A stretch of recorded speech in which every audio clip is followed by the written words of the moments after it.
광우병 사태를 기억하십니까?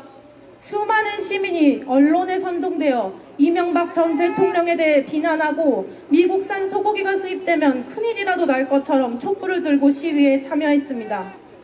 이는 언론의 악의적 보도에 의한 대국민 선동이었습니다. 그리고 그 다음 정권인 박근혜 정권은 언론에 의해 더 비참하게 끝이 났습니다. 언론의 주도로 세월호 사고가 자연스럽게 박근혜 대통령의 탄핵으로 이어졌고 그 과정에서 수많은 사람들이 촛불을 들고 거리로 나오게 됩니다. 분명한 것은 국민에게 촛불을 쥐어준 가장 큰 공이 언론에게 있다는 것입니다. 윤석열 대통령은 임기 초부터 야당의 강한 반발을 받아왔고 야당은 영부인에 대한 여러 논란을 만들며 특검을 요구했습니다. 이태원 참사가 있고 나서는 정말로 위태로워 보였습니다.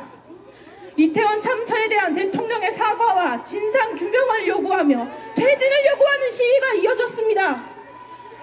여전히 또 촛불을 들고 나왔고 그렇게 또 보수 정권은 촛불에 의해 무너질 것처럼 보였습니다. 다시 한번 말하고 싶습니다. 이 과정에서 대통령 퇴진 시위에 참여하도록 여러분을 부추긴 것이 누구입니까?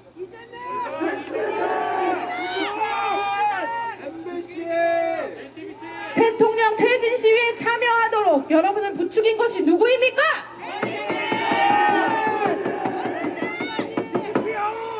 맞습니다. 그리고 가장 큰 영향을 준 것이라고 생각하는 것에 저는 언론이라고 보고 있습니다. 우리가 얻는 정보는 바로 언론으로부터 옵니다. 그러니 언론이 편파적이라면 민주주의는 중우정치가 될 수밖에 없습니다. 이태원 참사가 지나고 2024년 12월 3일 윤석열 대통령은 계엄령을 선포합니다. 대통령은 피를 토하는 심정으로 국민에게 호소한다고 밝히시고 반국가 세력의 척결을 주장하셨습니다. 제가 가장 안타까운 것은 정치에 관심 없이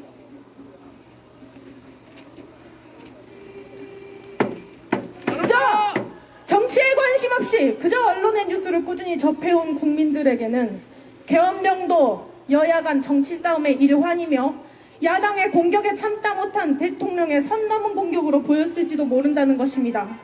그러나 수많은 국민들이 계엄령을 계몽령으로 부르는 이유가 있습니다. 많은 이유들 중 반국가 세력에 대한 이해를 도울 수 있는 내용을 말하고자 합니다.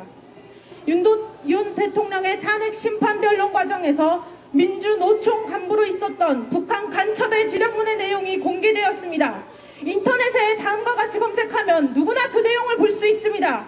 민노총 간부 간첩 사건 공소장 전문 탄핵 심판 마지막 변론에 나온 북한 지령문을 몇 가지 읽어보겠습니다. 먼저 후쿠시마 원전 오염수 방류에 관한 것입니다.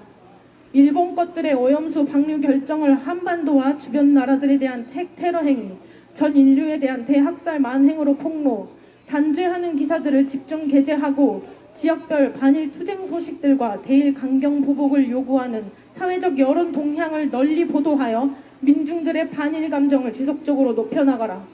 놀랍게도 이 지령문은 고스란히 우리 사회의 모습이었습니다. 그리고 이 지령을 성실히 수행한 당은 바로 거대 야당이었습니다. 야당이 북한 간첩이 받은 지령문에 일치하게 행동했다는 것만큼 집중해야 할 것이 하나 더 있습니다. 바로 기사들을 게재하라라는 대목입니다. 그 당시 언론은 우연인지 아닌지 열심히 후쿠시마 원전 오염수 방류에 대한 기사를 보도했고 반일 감정을 부추겼습니다. 물론 반일 감정으로 끝난 것이 아니라 수산업계는 막다한 타격을 입었고 후쿠시마 오염수 괴담이 사실이 아님을 밝히는 데에도 국비 1조 6천억 원이라는 국가의 예산이 헛되이 소비되었습니다. 북한이 대한민국에 기사를 게재할 능력이 있다는 것이 놀랍지 않습니까? 그리고 그보다 더 두려운 것은 우리가 언론에 흔들릴 수밖에 없는 국민이라는 것입니다. 다음입니다. 윤석열 놈과 일가 족속 측근들의 정치 추문을 집요하게 물고 늘어지면서 적 처벌을 요구하는 압박 공세를 지속적으로 강화하여 윤석열 탄핵 투쟁의 불씨를 지펴 올려라.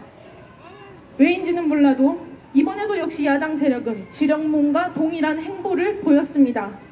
이 지령문도 그저 간첩의 지령이 닿았을 수도 있는 시민단체, 노조단체에서만 행한 행동이 아니라 거대 야당과 언론이 함께한 행보입니다. 그리고 그 언론을 듣는 것은 우리 국민입니다. 다음입니다. 영업 일부를 진보당의 확고한 지지 세력으로 만들기 위한 사업에 주되는 관심을 들이며 영업 일부가 핵심적으로 참가하는 전국 민중행동에서도 진보당과의 정책 협약, 정책 연대를 맺고 공동투쟁, 연대 활동을 다각도로 벌여 진보당의 사회적 주의를 부단히 높여가는 데 이바지하라. 영업 일부가 무엇인지는 모르겠으나 진보당은 우리가 많이 봐온 당입니다. 광주에 통행량이 많은 거리면 10중 8구 윤석열 대통령을 비난하는 정치적 선동 문구로 플래카드를 걸어놓는 당이죠. 그리고 이 당이 북한에서 공식적으로 밀어주는 당이라고 말하고 있습니다.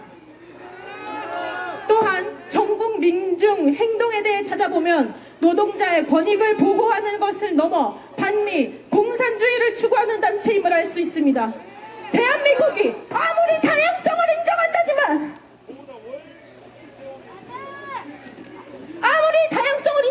인정한다지만 도대체 언제부터